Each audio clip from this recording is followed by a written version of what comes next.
Episode 5 of The Rings of Power was called by Harry from Fellowship of Fans probably the most controversial episode so far, at least book lore-wise, and after seeing it, I know exactly what he meant.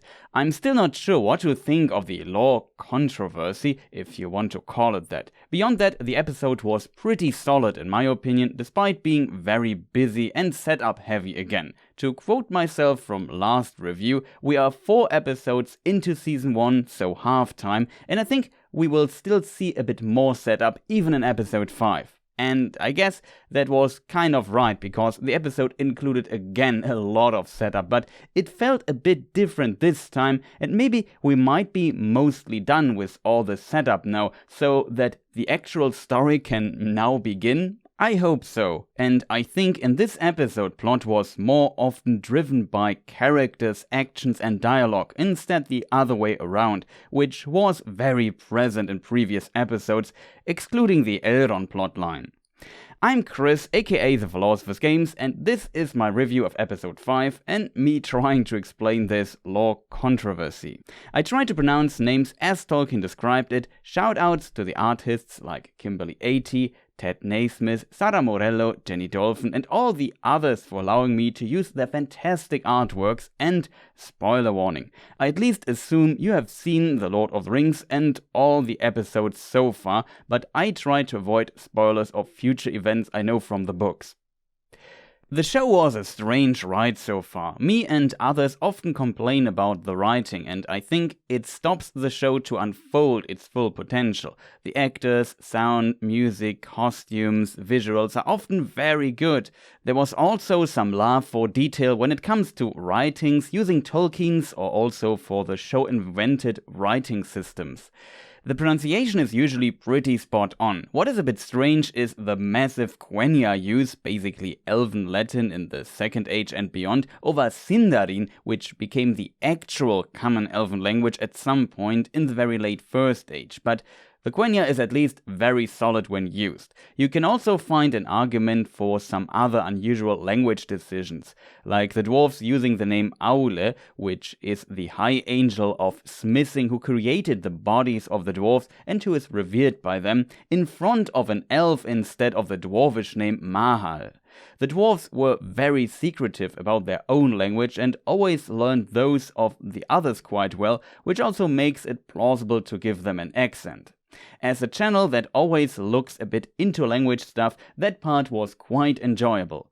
But the writing of the story is often so focused on bringing all its characters, of which there are quite a few, into a position where they can finally start their actual journey, relevant for the actual story, that it really hurts at times. Somebody described the show as in parts too fast and too slow at the same time. Like the show sometimes rushes through things, skips long journeys, but the main plot moves only forward in baby steps. Galadriel's convoluted setup to just bring her to Numenor and establish her as child Galadriel in the body of an adult with quite a bit of needed character development is a prime example. For me, it took 5 full episodes to make somewhat sense out of this character, and she was the only character in all episodes so far and had a ton of screen time. And that was not on the actress. She is, in my opinion, amazing, but it's the way she is written. In contrast with Elrond, Disa and Durin, the writers, though, demonstrated that they are actually able to write a very decent arc. I would even say the Half-Foot arc, which I expected to dislike most, is one of my favorites so far. Further, I like how they set up multiple mysterious characters in a way that it lets book fans speculate a lot who might be who, which is a lot of fun. So, in short, the show has potential, but some decisions make it often feel mediocre. And after spending so much time analyzing almost every frame, I have to admit that after a very hasty episode 4 that had to rush a lot of things, episode 5 I actually liked, besides the book lore fan in me being triggered quite a bit.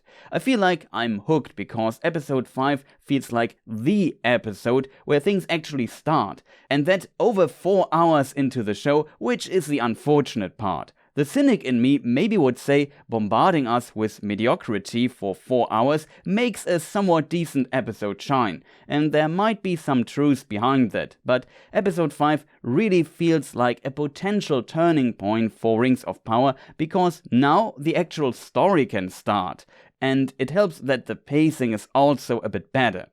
All they need to do now is, in my opinion, continue from here and keep the current level with slight improvements, though I have to admit the show struggles a lot with the lore and the depths of it, maybe in parts due to missing rights, but definitely also due to strange decisions.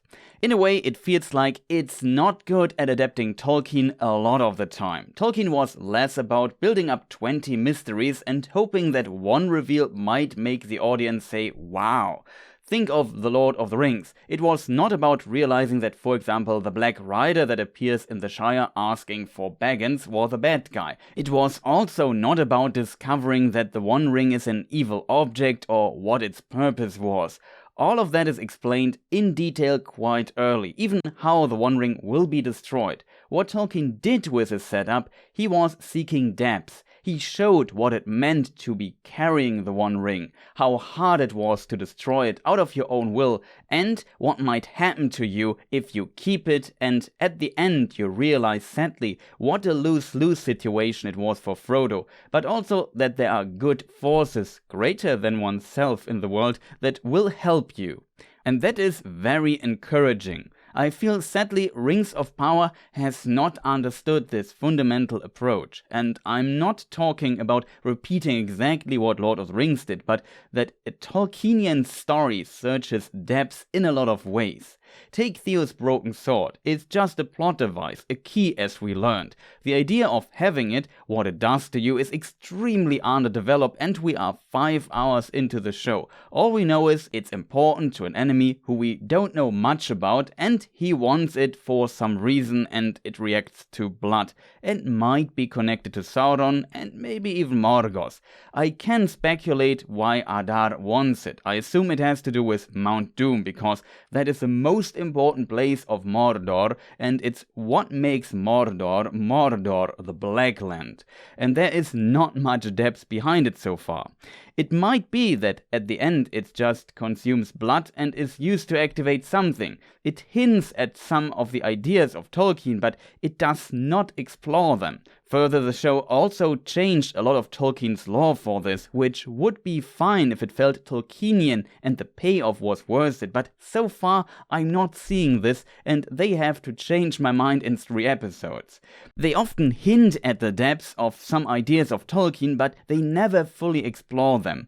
I would not go as far as saying that it's just a random fantasy show painted Tolkien, but I can see why some might say that and are as fans probably quite disappointed.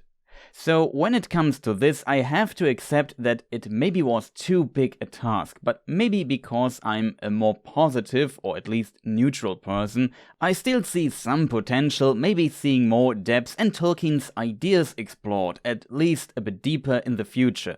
Maybe when the show now has time to focus on characters moving the plot forward, they can finally leave the shallow waters by letting them explore ideas of Tolkien. As said, the Elrond arc did this in my opinion quite decently so far.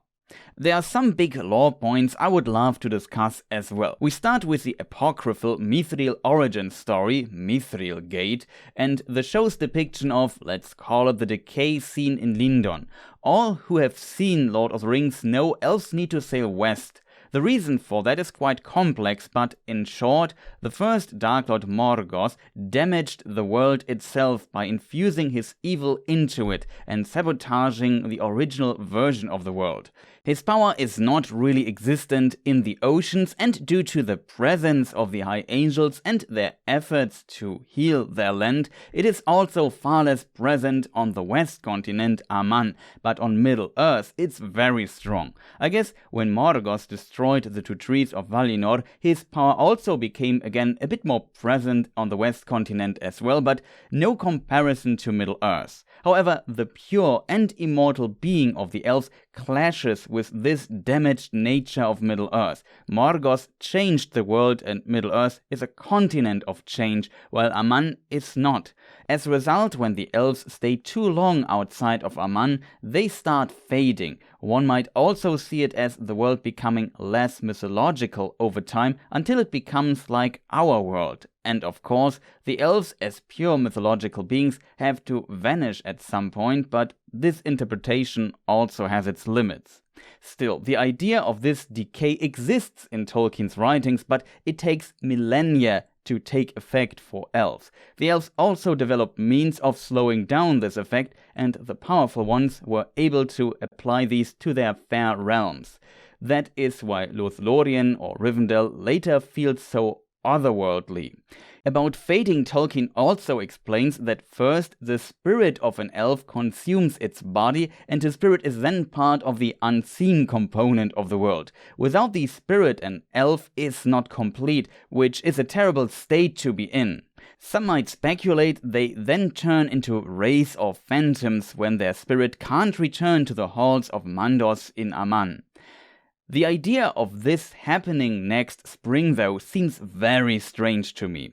It might be that this is a lie from outside, maybe spread by Sauron, but it would seem still little plausible because the elves should understand their own nature and their limits a bit better. For example, Círdan is one of the oldest elves and lived until the Fourth Age in Middle-earth and during times where Morgoth was basically his neighbor for over 600 years, trying to kill or enslave every elf there is. So I assume the show dramatizes this problem greatly here. Further, Mithril seems to be the solution to drastically slow the process. The reason in the show is that its light cannot be dimmed by any means, because it's so pure. The story or song, the Roots of Hithaeglir, Elrond seems to know, he calls Apocryphal, so not canon, which is probably a meta wink to the book fans because it does not exist in the books. Further, it allows to be inaccurate in the show as well.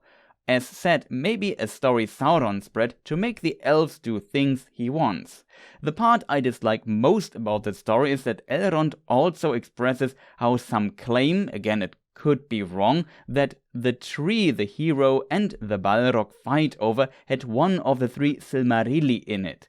The Silmarilli have the light of the 2 trees in them, so from the last order of the world. It's very pure and burns all evil away. Not even Morgoth could hold them in his hands. Quote from the Silmarillion: "His, Morgoth's, hands were burnt black by the touch of those hollowed jewels, and black they remained ever after, nor was he ever free from the pain of the burning and the anger of the pain." Further, we know that good elves who saw the light of the trees, and I guess even that of the Silmarilli, would be empowered by its light, though we also find hints that it fades in Middle-earth. Quote, "For the light in Aman was not yet dimmed in their eyes, and they were strong and swift." The Silmarilli are, as you can imagine, one of the most powerful artifacts in Tolkien's lore. However, there were no lost Silmarilli. We always knew exactly where they were, and only at the very end of the First Age, they became unreachable. One ended up in the sky, carried by Elrond's father Eärendil on his flying ship, which can be seen as a star. We have this beautiful shot in the show of Elrond looking at the sky, cut to Numenor, and we see the statue of his father and the bright star above Numenor. The ancestors of the people of Numenor had to follow that star to get to the island, and Elrond's brother Elros was their first king. I loved this transition. Another Silmaril was thrown into the ocean and the last one into a fiery pit, so it became part of the earth. The idea is that the light of them is now within the 3 mythological elements of the world: air, water, and earth, including fire. And we have to keep in mind that the light burns the evil, so it maybe made the world a bit more fair again. As said, this is the short version, and it's a beautiful mythological story. Why a Silmaril would be in a tree on top of the Misty Mountains, the Sindarin name is Hithaeglir, I don't understand. Of course, Mithril is a material used for the so-called Ithildin, a substance which included Mithril, which only reflected moon and starlight, which we see on the doors of Durin. The name means something like moon, starlight in Sindarin. Sun and moon were formed out of the last fruit and flower of the two trees. And some of the stars were made out of the dew from the silver one of them, called Telperion. So one can argue that Mithril is somehow connected to that light, and we also know from Lord of the Rings that Frodo's Mithril coat potentially emitted a bit of light as well, but connecting it to a Silmaril seems strange. For example, Eärendil's ship was also made out of it, though Bilbo's poem is the source of that, which might not be reliable. Still, one could argue the metal existed during the First Age and was not exclusive to Moria. Further, Numenor had access to Mithril as well. We can read in a note in Unfinished Tales, "For that metal, Mithril, was found in Numenor," though canon of those sources can be debated, and Gandalf in Lord of the Rings says it could only be found in Moria, though that might be related to the time he said that, because from the perspective of the events of the Lord of the Rings, other places where it was potentially found were not available anymore. But of course you can make an argument for Mithril being exclusive to the Misty Mountains. But it seems the writers try to connect several things here: the light of the pure-hearted elven hero, the darkness and hate of a Balrog, and the light of a Silmaril, plus lightning, which maybe could be connected to Manwë, the king of the Valar, the High Angels.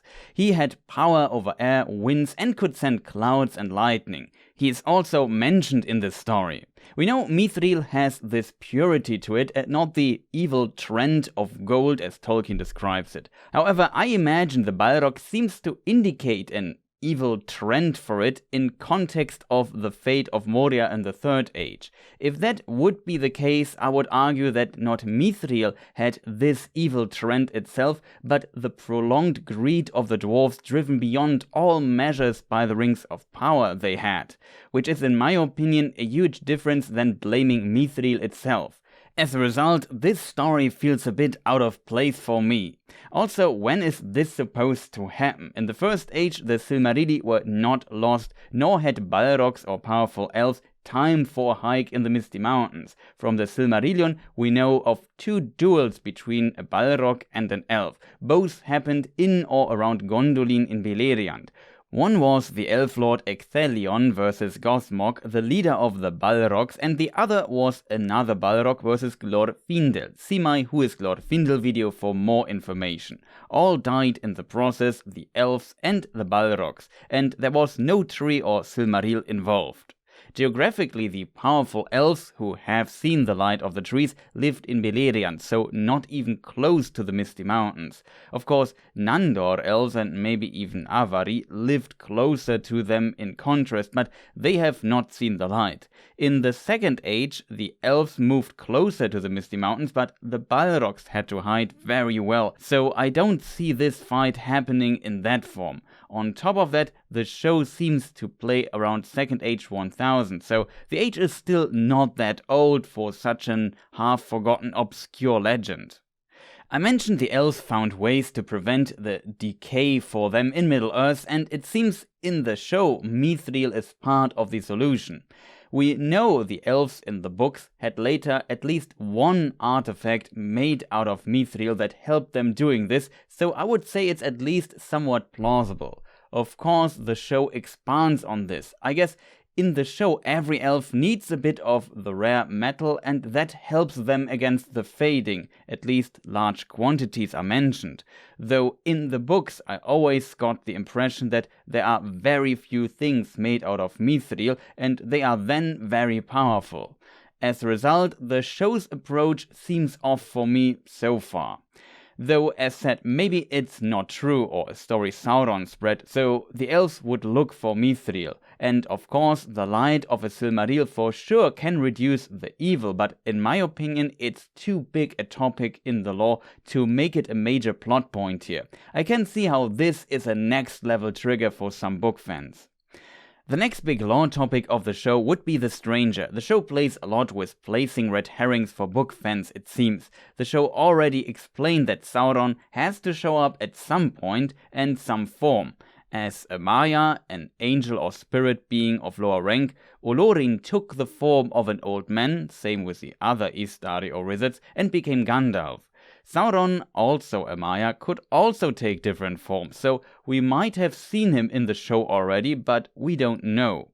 And here the speculation begins. Of course, it is obviously that Poppy must be Sauron. Nobody would suspect her, and did you ever see her and Sauron at the same time?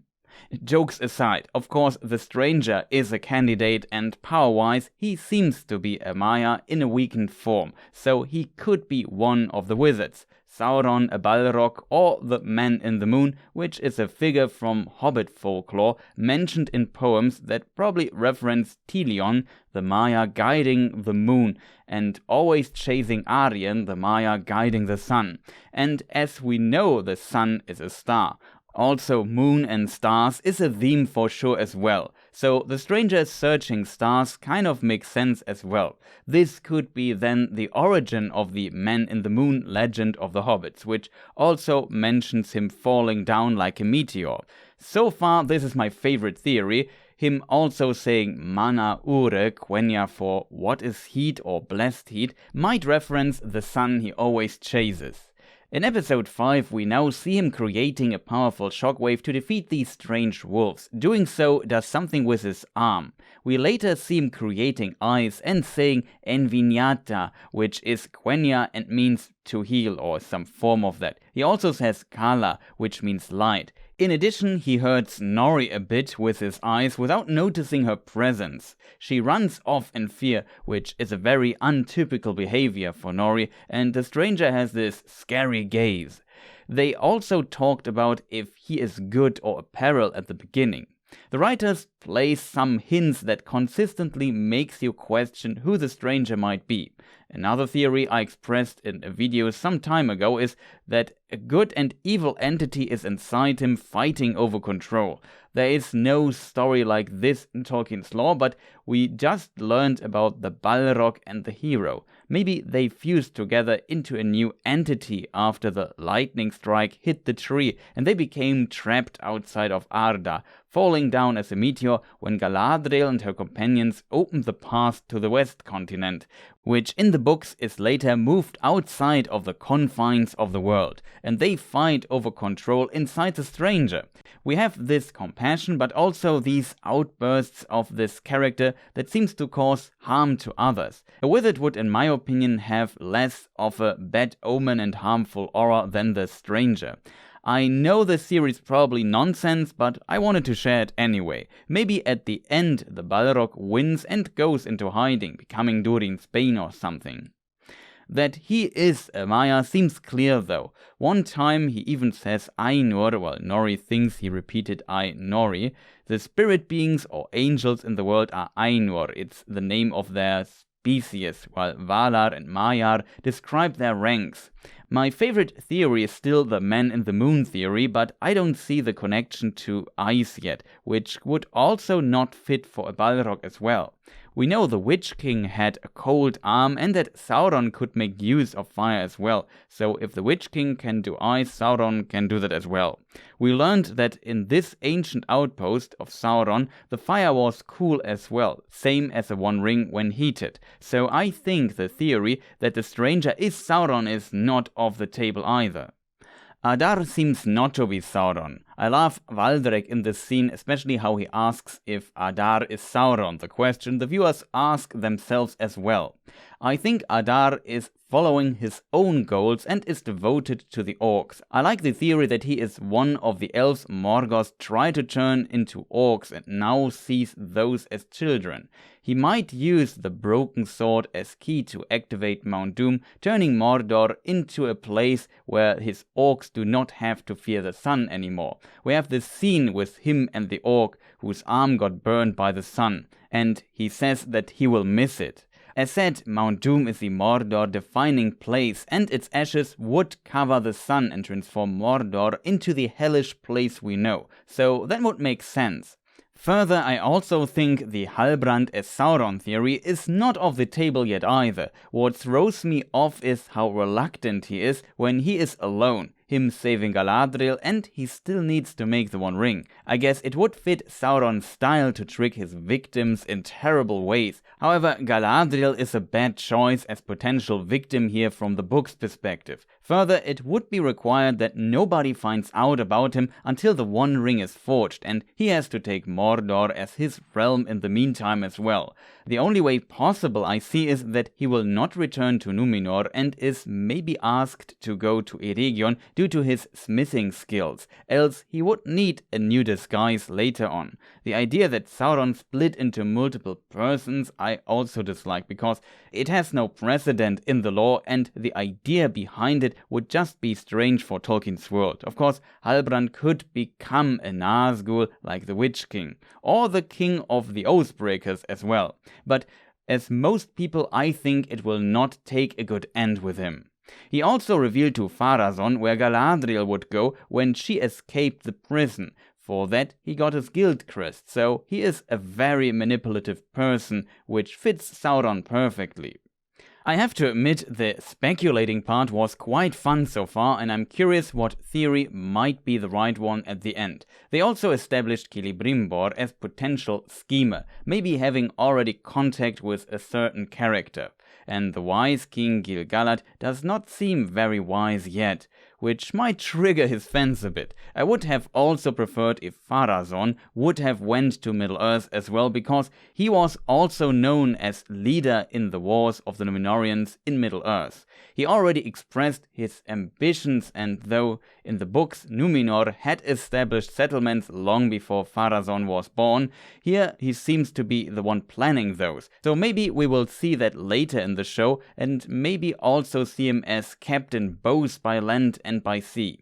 Then we briefly saw these cultists. In chat we call their leader Nazgul, though most call her Eminem, and they seem to search the stranger, which surprised me. Maybe they are Morgoth or Sauron cultists? The helm looking like a praying hand is quite interesting, but they don't look too friendly, and the red-haired woman also reminded me a bit of Elden Ring's Melania Blade of Miquella.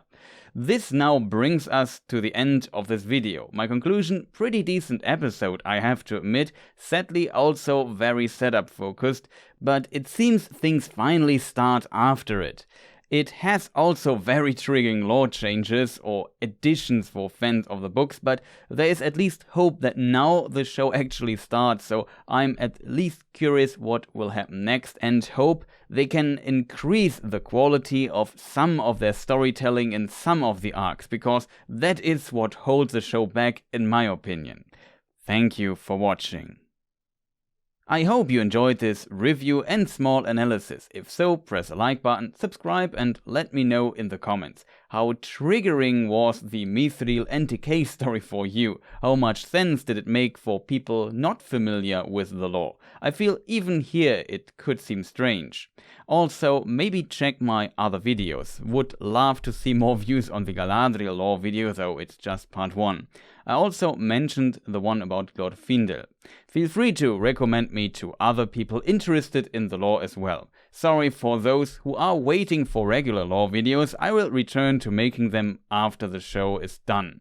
I also tried to make a little review video on my German channel. Next would be an episode 5 watch party on YouTube and maybe on Twitch, the detailed episode 3 analysis, and another roundtable next week. Beyond that, you can of course also follow me on Twitter or Instagram or Twitch. Again, thank you for watching and goodbye.